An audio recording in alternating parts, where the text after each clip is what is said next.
Mrs. Birch. It's great to see you again. I know we've met before, but I am Mrs. Jones. I am the school psychologist, and I'm going to go over the results of the psychoeducational evaluation. I know you received a copy and you had a chance to look over it. Great. So before I begin, I just want to start off by saying that Oakley was so cute and he was so great to work with. He was cooperative. He did everything that was asked of him, and I really enjoyed working with him. I wish I had more time. So I just want to start off with the reason for referral. So he was referred due to academic difficulties, and he was referred by Miss Wells, his classroom teacher. Specifically, the areas of academic concern are with basic reading skills and reading fluency. Okay, so a little bit of background information. I did a review of records to look at relevant information that would help with my evaluation. And so a couple things that I found. Oakley was found eligible for speech services back in 2015, and so he's currently receiving speech services. 2 observations were conducted on Oakley, one by the speech and language pathologist, Ms. Griffiths, and then also by his classroom teacher, Mrs. Wells. Mrs. Wells' observation indicated that the results indicated that Oakley has difficulty in basic reading skills, and although he's made progress, it's been very inconsistent progress. In Mrs. Griffith's observation, the results indicated that Oakley demonstrates error with speech sounds, which can negatively impact his academics in the classroom, including reading fluency and basic reading. So those align with, or her observation aligns with what Mrs. Wells is seeing in the classroom as well. There's a developmental history that you completed for me. Thank you so much for filling that out. And I know we've had a chance to kind of talk about some of the things that we saw on the developmental history, but you mentioned that Oakley has mild hearing loss, which you indicated is not an issue in terms of him being able to hear in the classroom. You've also mentioned that he sometimes shows signs of attention problems, but we also had that conversation, and it's not something that you think impacts him in the classroom. I also spoke with Ms. Wells about it, and she agrees that she's not seeing that in the classroom. The evaluation procedures that I used, what I did was I did a cumulative review of records. So looking at background information that could be relevant in terms of how we're going to help him out now. I did a review of the multi-tiered system of supports data, and I know you're probably super familiar with that, but just talking about his interventions and the progress that he's made with those. So we'll talk a little bit about that. I gave him an intelligence scale. It's called the Wechsler's Intelligence Scale for Children, looking at his cognitive abilities and intellectual functioning. So we'll talk about the results of that. I gave him the Woodcock-Johnson test of achievements, so how he's achieving in reading and mathematics and writing. So we'll go over that. And then I also gave him the developmental test of visual motor integration to look at his visual motor integration skills, and if it's impacting him in the classroom. So we'll go over the results of that. So first we'll start with the multi-tiered system of supports data. So tier 1, some of the data indicated back on 10/21/16 when we initially started gathering data was that Oakley his reading fluency level was 3 words per minute, and the class average was 61 words per minute. So there was a huge discrepancy there. Teachers very concerned about that, so that's where it all started. She also indicated concerns with his basic reading skills, like his phonics and phonemic awareness, things like that.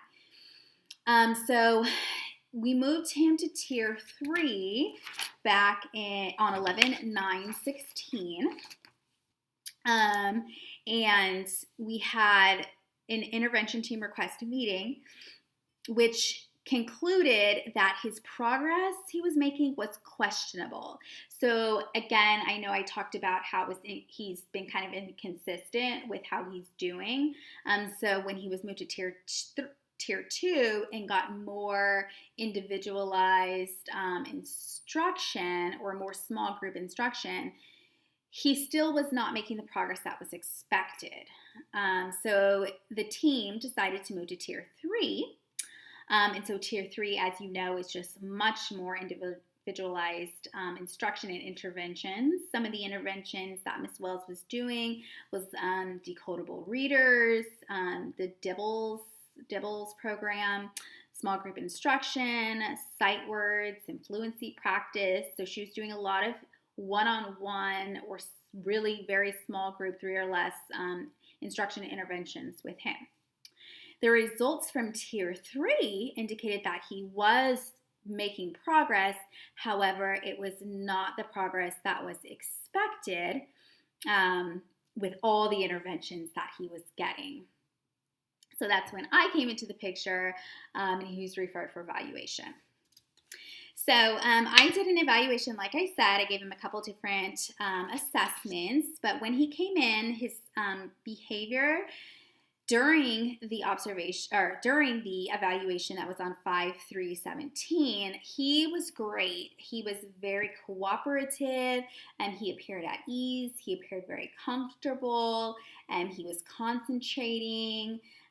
He's extremely cute. I know that doesn't have anything to do with how he did, but he was. And then one thing that I did note, that he was a little bit impulsive. He did respond quickly on a couple of the questions, but he was very persistent with difficult tasks. So I don't think that his impulsivity, just a little bit that I saw, impacted his results in any sort of way. So the first test that I gave him was the Wechsler's Intelligence Scale for Children's test, and that's looking at his cognitive abilities. So there are a couple different composites that we look at with this test. We're looking at his verbal comprehension, his visual spatial abilities, his fluid reasoning, working memory, and processing speed. And then he has a full scale IQ, which is all of those subtests put together. So I have a visual here for you because I know that I'm a visual person, so it helps me to kind of explain things visually. But if you look down here at his full scale score, it was 107. So full scale is all the subtests, and it's the student's overall intellectual functioning and cognitive abilities based on all of the stuff that we gave him.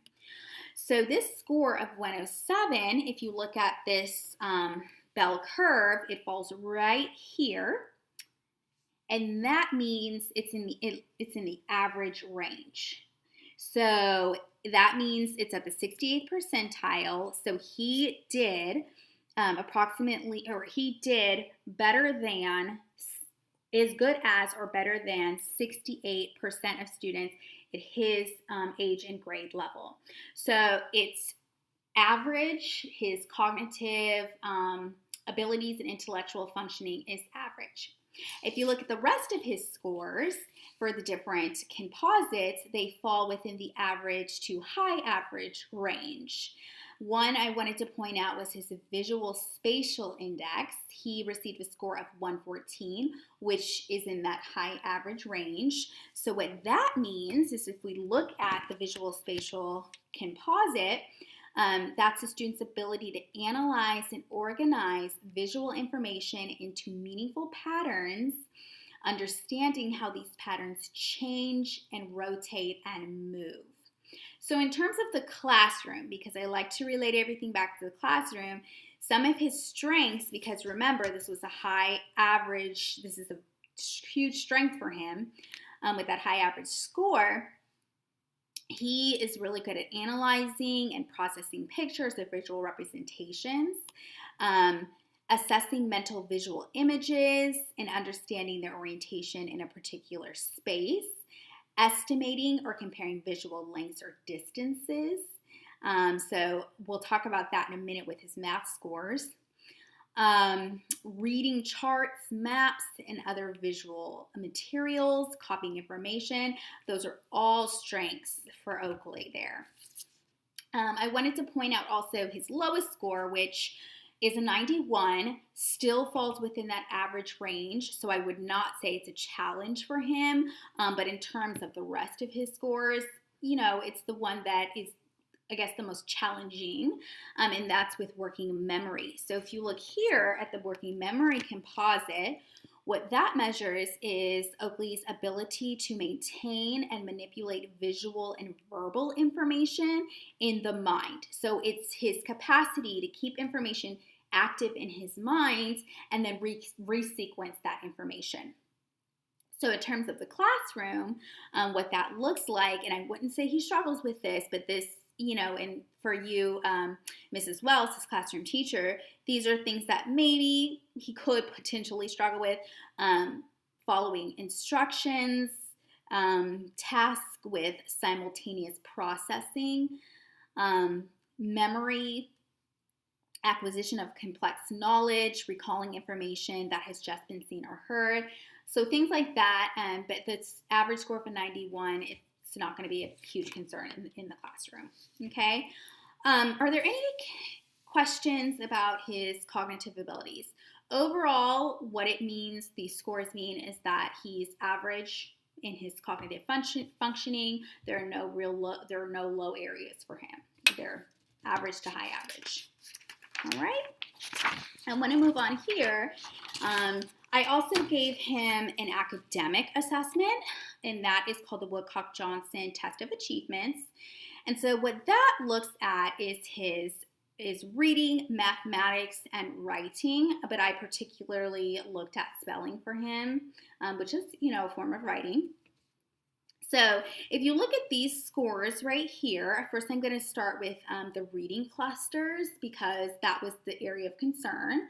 So I looked at broad reading, basic reading skills, and reading. So all these scores right here, these standard scores up here, those 92, 93, 93, those fall all within the average range. So I know that Mrs. Wells has, obviously there's some difficulty with reading fluency and basic reading skills. However, if you look at these scores here, these are all in the average range. Now, with that being said, this is his best, very, very best working one-on-one, getting that super, super individualized attention, and the things that we were doing are kind of fun for him. So just to make a note of that, that it's his very, very best. So in the classroom, we could be seeing things that are a little bit different. This is what I was so excited to point out here, his mathematics scores. So the mathematics cluster looks at basic math calculations, but also problem-solving skills. And if you look at applied problems, which are the problem-solving skills, he scored a 121. So that's in the superior range. So getting back to that visual spatial that we talked about with like estimating and comparing and those problem-solving math skills, he's very, very good at that. He falls within that superior range. With calculations, his score is 106. He falls within the average range. So math overall, he's high average in math. So that's pretty cool.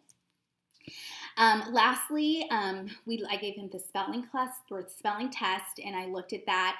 Same thing, falls within the average range. So this is all average in terms of compared to other students his same age and grade level. Okay. The last test or assessment that I gave him was a processing assessment called the developmental test of visual motor integration. And so what that requires is a student has to look at a geometric design, and then he has to look at it, he has to visualize that, then he has to write it or copy it down on a piece of paper. So it's looking at visual and motor integration together. That's closely or that's correlated with, copying things, note taking, copying off the board, things like that. So I always want to look at that just to see if there are any concerns, because that's an area that could be impacted in the classroom, as there's a lot of note taking and, copying things off the board and things like that. His standard score was 96, so again, falls right within the average range, so there's no concerns with that at all. All right, any questions about the academic or processing testing? Great. So in summary, all this right here, everything that I talked about in the entire report is summarized right in this section. His reason for referral, a review of his MTSS data, observations that were conducted, results from his cognitive assessment, academic assessment, and processing assessment. So if you have any questions about that, just give me a call. You have my number. If something doesn't make sense, just let me know, and I'll be more than happy to go over that information with you. Again, in terms of recommendations, what I'm recommending is we as a team come together and to talk about what are our next steps. So in terms of my evaluation and everybody else here who's going to talk about their reports, what is best for Oakley at this time? So like I said, with his cognitive functioning, he's in the average range. With his academic skills, he's in the average range, although he's, we're seeing some struggles in the classroom with reading and reading fluency. And then his visual motor integration is average. So in terms of our next steps, we can come together and talk about what are we going to do in terms of eligibility, and that's a group discussion, and that's, Mom, your input is greatly appreciated in that as well. So I'm going to turn it over to the speech and language pathologist, but again, if you have any questions, please feel free to give me a call.